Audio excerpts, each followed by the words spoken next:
A otra sección, ya llegó, ya está aquí Alejandro. Alejandro, ¿cómo estás? ¿Cómo estás, querido Jonathan? Bienvenido. Estaría por acá con tu audiencia. Con nuestra audiencia. Qué bueno que estás acá. Oye, ¿qué tema traes? Bueno, son dos temas, pero quiero empezar con uno que... ¿Qué cosas, Alejandro? Esto sucede, se da a conocer el miércoles. Así es. Y el jueves ves todas las portadas de los medios hegemónicos, incluso de La Jornada, y ¡oh, sorpresa! No hay nada. No se dijo nada de este mecanismo de triangulación de más de 5,000 millones de pesos, 300 millones de dólares, que yo le adelantaba aquí justamente el miércoles. No pasó nada, es decir, no sucedió para la prensa hegemónica. Sí, para los medios corporativos hubo lo que conocemos como un cerco informativo, que ya hemos tenido en otros momentos en el país, cuando el régimen neoliberal, antes de 2018, cometía crímenes de Estado, cuando se daban estos casos de corrupción escandalosos que afectaban al gobierno del PRI y del PAN, veíamos que los grandes medios callaban frente a todos estos desfalcos multimillonarios, frente a la entrega de los recursos naturales a empresas extranjeras, también callaban como momias, incluso eran parte del aparato que legitimaba pues todo el robo y el saqueo que se daba a la nación. Esta misma escena fue la que vimos esta semana, este miércoles, cuando se revela por una investigación de la periodista Teresa Montaño, del diario El País, que lo publica, también incluso el periódico, el diario The Guardian, que ha sido tan adulado por la derecha mexicana, por Forbidden Stories y otras organizaciones periodísticas internacionales. Y que retoma El País también. Retoma El País esta publicación para que se conozca todo un entramado de desvío de recursos de más de 5,000 millones de pesos en el Estado de México. Justamente el día en que cerraron las campañas en el Estado de México, se revela este desfalco multimillonario, contratos a empresas fantasma a 900 kilómetros del Estado de México, en el Estado de Nuevo León, un verdadero escándalo que además pues involucró entre la lista de funcionarios del gobierno del Estado de México a Alejandra del Moral, la candidata para la elección del Estado de México, la involucra porque ella era parte, ella encabezaba la Secretaría de Desarrollo Social y esta secretaría recibe 2 de estos contratos que en conjunto pues fue un desvío de cerca de 5,000 millones de pesos en el Estado de México. Un verdadero escándalo que se da, una bomba que le estalla al gobierno del Estado de México, ya en la decadencia, seguro en sus últimos días de este régimen que ha estado en el Estado de México por casi 100 años. Sí. Y los grandes medios hegemónicos, como tú dices, callaron.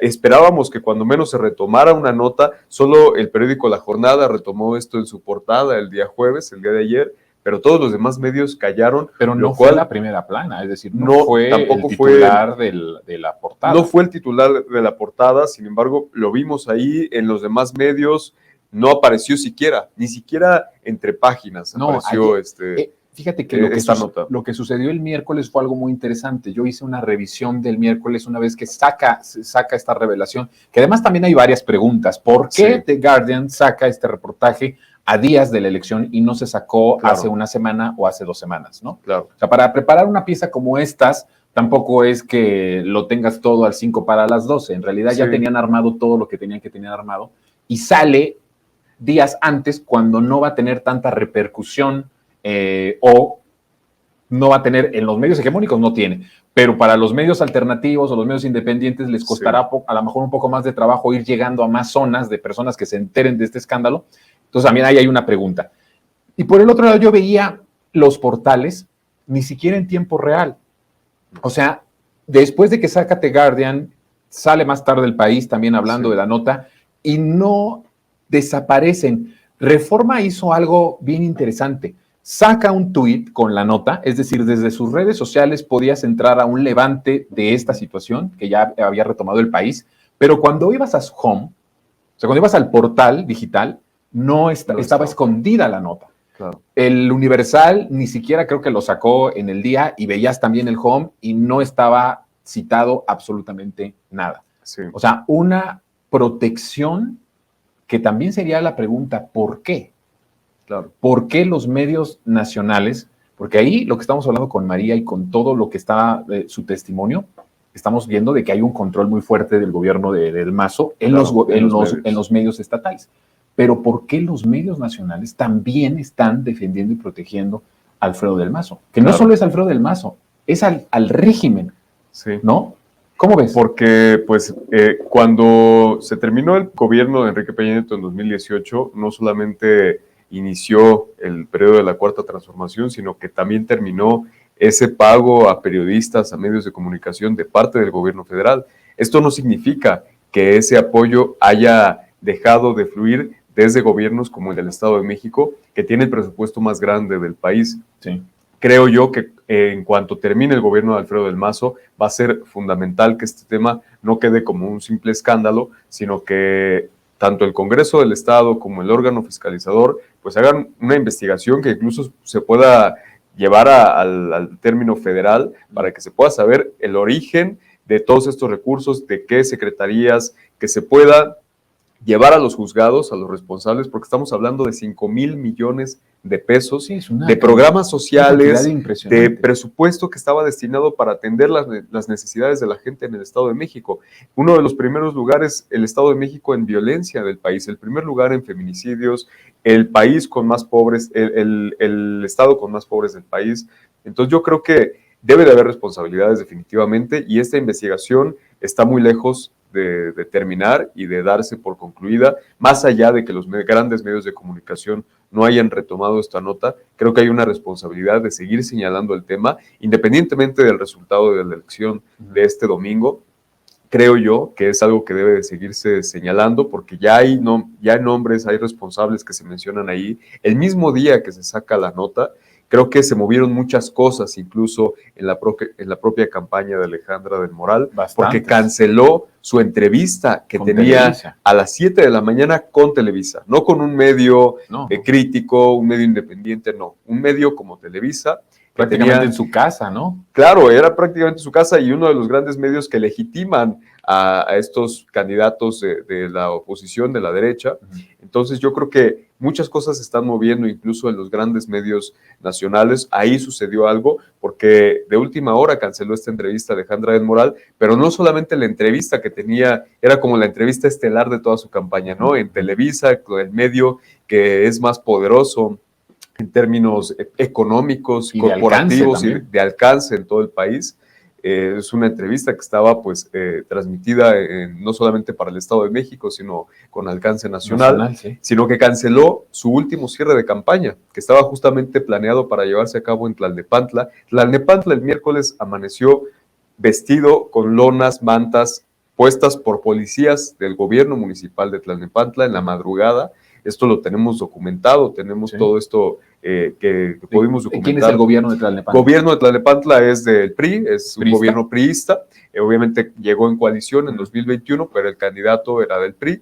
Entonces es un gobierno en el que Alejandra del Moral se había refugiado incluso meses antes de que comenzara la campaña oficial y formalmente por el Estado de México. Alejandra del Moral visitaba cuando menos 2 veces a la semana el municipio en reuniones de trabajo con el presidente municipal de Tlalnepantla. Y fue justamente este ayuntamiento el que ese día en la madrugada colocó lonas en todas las avenidas principales, decenas de lonas que no eran propaganda oficial de la campaña, sino que decían: sé valiente, ve a votar, alguna alusión al discurso y al eslogan que ha manejado Alejandra del Moral. Con, como te digo, policías municipales que estaban colocando estas lonas del municipio. Sorpresivamente se cancela el último acto de campaña de Alejandra del Moral, lo cual pues también dice mucho de los impactos que tuvo también esta nota y posiblemente también de lo que se espere en el búnker de la campaña de Alejandra del Moral sobre el resultado de la elección de este domingo. Yo creo que, como te digo, lo más importante va a seguir señalando las repercusiones de esta investigación y que se deslinde responsabilidades, no solamente que haya un juicio en términos populares, que también será muy importante ver si se refleja en el resultado de esa elección. Yo veo elementos muy graves en todo esto que se recrudecen a partir del martes y del miércoles. Sí. Un elemento importante es que 3 medios de comunicación, Reforma, El Universal y SDP Noticias, sacan una encuesta Dos, una encuesta Reforma y SDP, una encuesta en donde cierran la elección. Sí. Y por el otro lado, el Universal, una nota en donde dice que a mayor participación Alejandra tiene posibilidad incluso de ganar la elección. Esos son elementos bastante turbios. Cuando tienes atrás, solo del mes de mayo, más de 20 y tantas encuestas que no hablan de este cierre.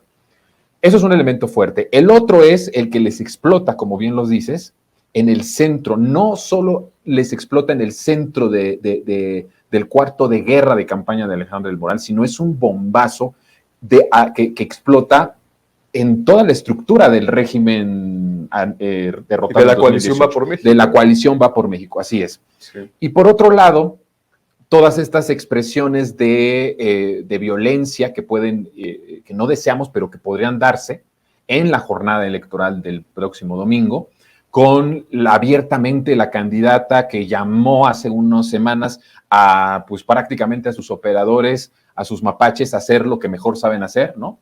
Sí. O sea, es un llamado a que hizo abiertamente a ocupar lo que tuvieran que hacer con tal de llevar votos y más votos. Sí. Entonces tenemos una elección que en los últimos días se pone muy rara y que no sabemos al final cómo va a resultar.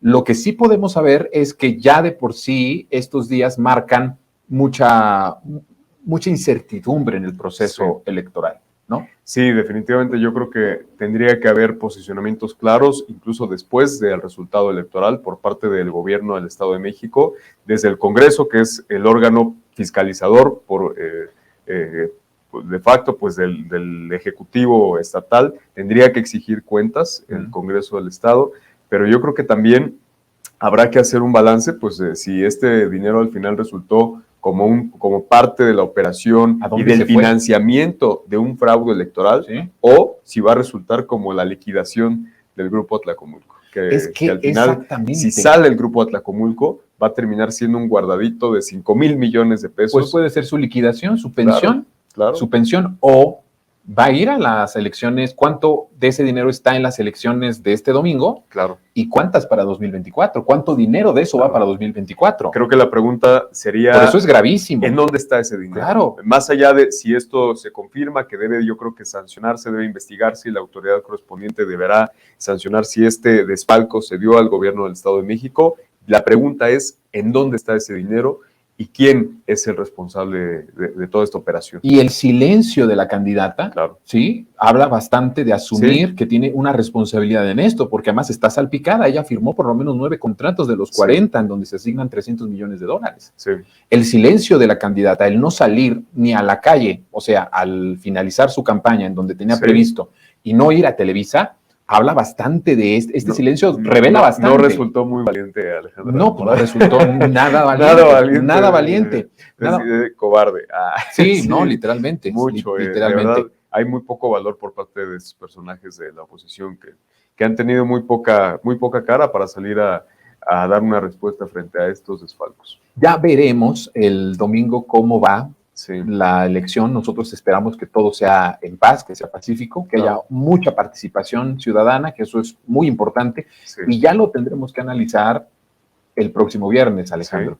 Esperemos que no pase nada fuera de lo normal, ¿no? En las elecciones, porque sí están desesperados y lo que les explotó el miércoles es algo muy fuerte.